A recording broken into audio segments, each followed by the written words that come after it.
Fine Cuisine and Etiquette with your host, Oliver Gerald the Eater, and I have been looking forward to this.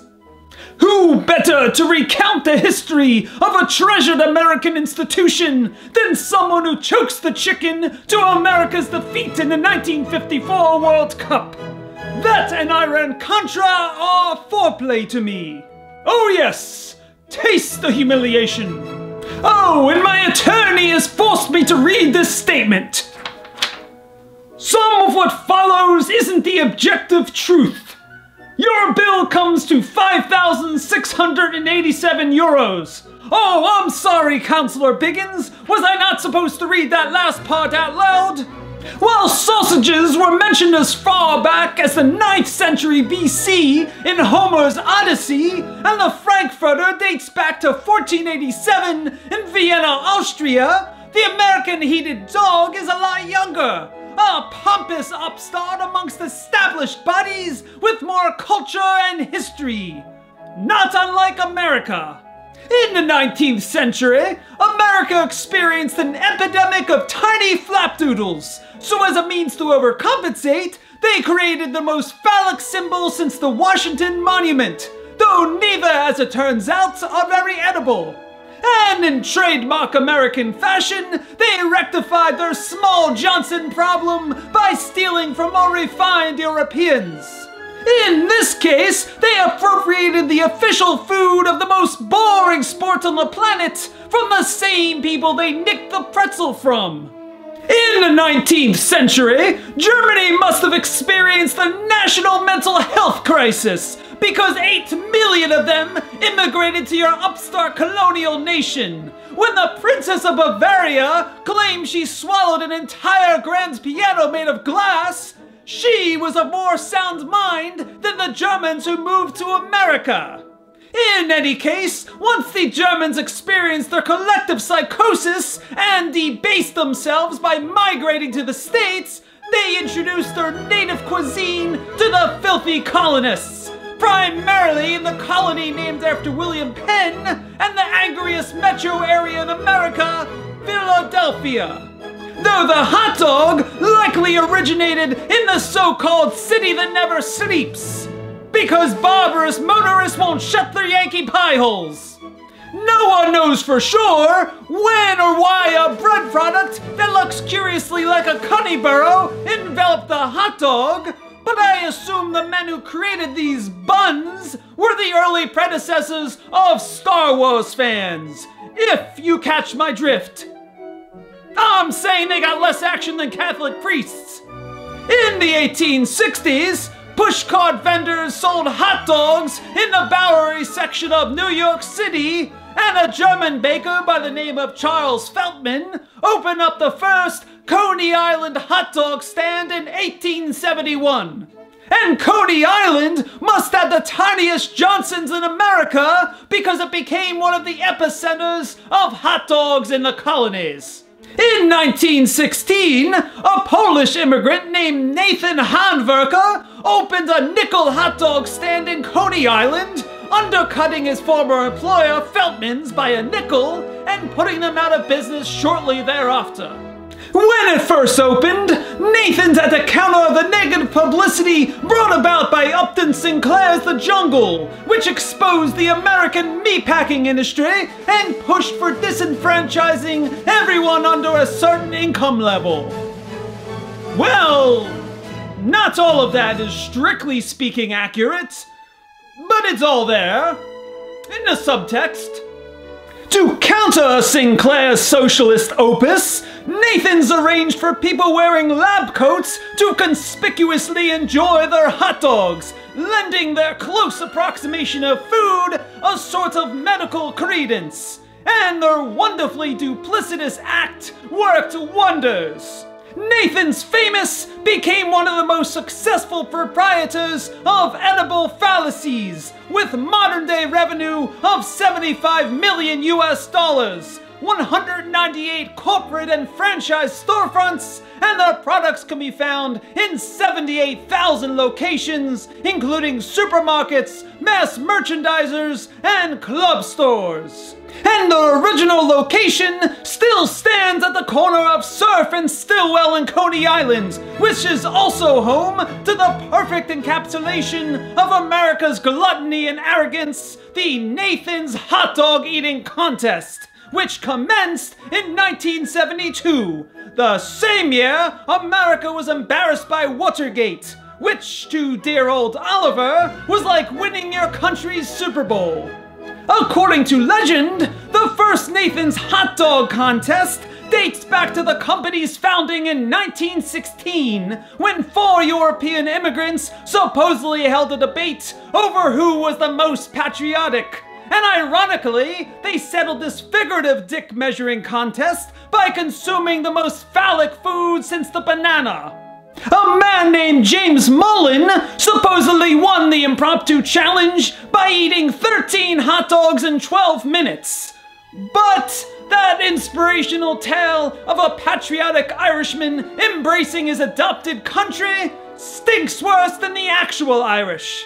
And in 2010, a publicist named Mortimer Matz confirmed that he and a friend invented this early 20th century hot dog showdown, a fact which Nathan's failed to dispute. Beyond that, records are a bit spotty. In 1967, a 181-kilogram truck driver named Walter Paul supposedly consumed 127 hot dogs in an hour. And a portly vehicular jockey also apparently won in 1959 before winning again in 1968, 1974, and 1978. From the mid-90s through the mid-2000s, the contest was dominated by Japanese competitors, including a 65-kilogram man who hadn't tried a hot dog until the day before the contest, and Takeru Kobayashi from 2001 through 2006.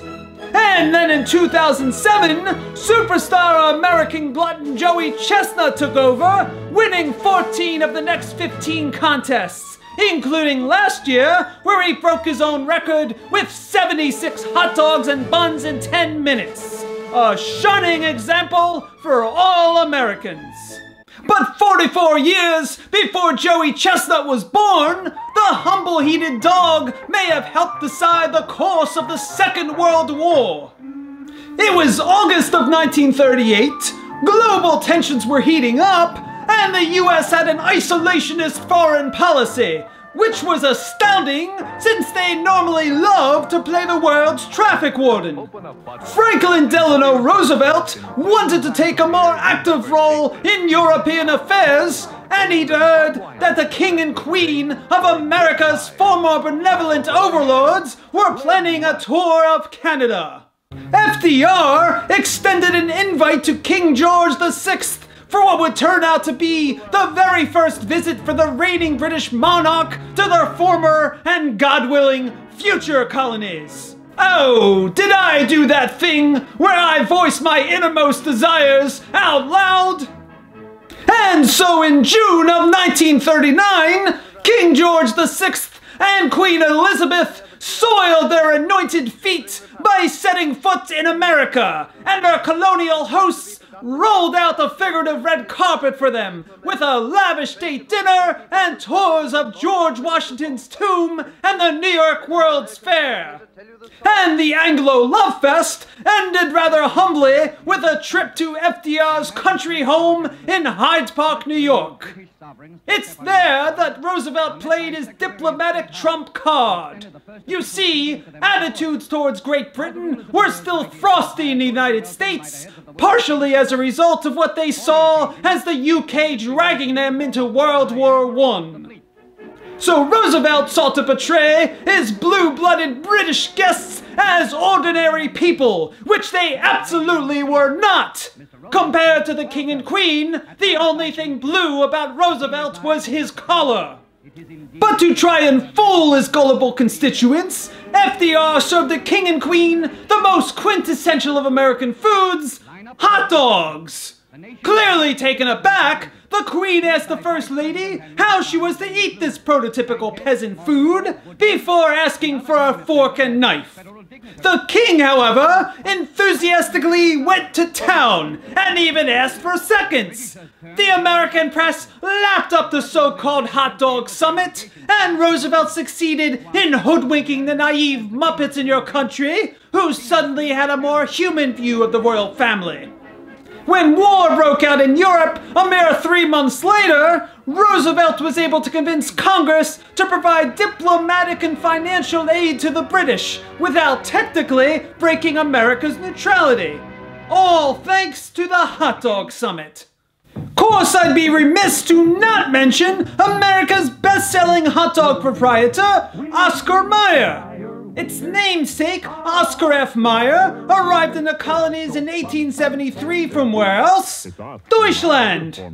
Mayer initially found work in Chicago's meat market, all the while saving up to start his own business. And in 1883, he did just that, opening a butcher and sausage shop with his brothers Gottfried and Max. Oscar Mayer became a local mainstay, especially in the heavily German neighborhood surrounding the Chicago meat market. And the fledgling business did what it could to market itself, including participating in the 1893 Chicago World's Fair and joining the new federal meat inspection program in 1906, the same year as the publication of Upton Sinclair's The Jungle. In 1919, Oscar Mayer began its first major expansion, purchasing a small meatpacking plant in Madison, Wisconsin, which by 1957 had become their corporate headquarters.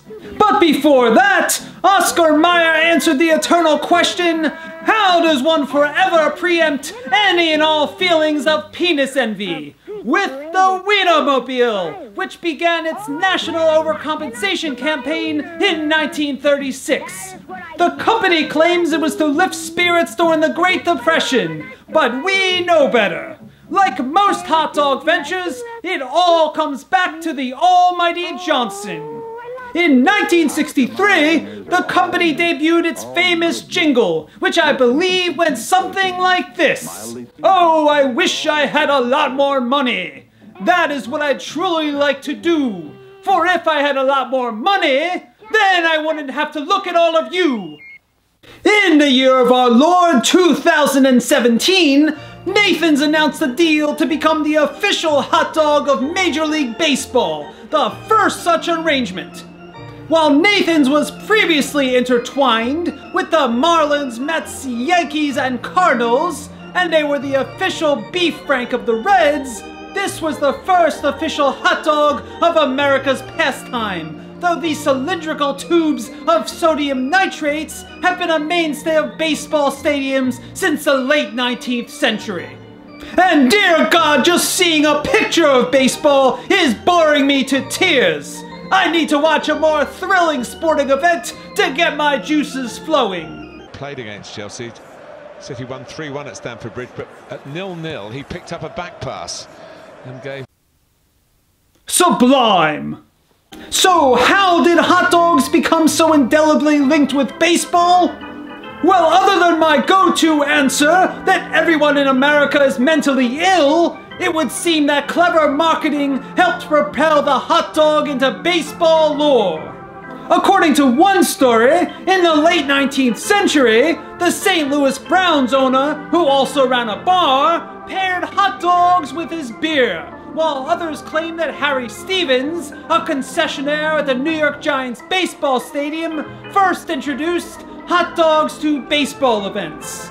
Today, a number of parks have their own unique take on the hot dog, like the Cuban dog in Kansas City, the chicken enchilada dog in Arizona, and of course the Dodger dog in Los Angeles. And for many Americans, no baseball outing is complete without this archetypical phallic treat.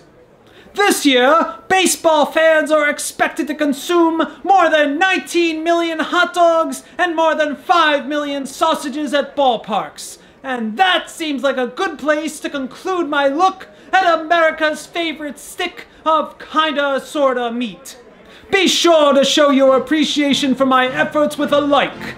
and I shall return to educate the great unwashed masses and all those of good letters and breeding on the finer things in life and delightful cuisine.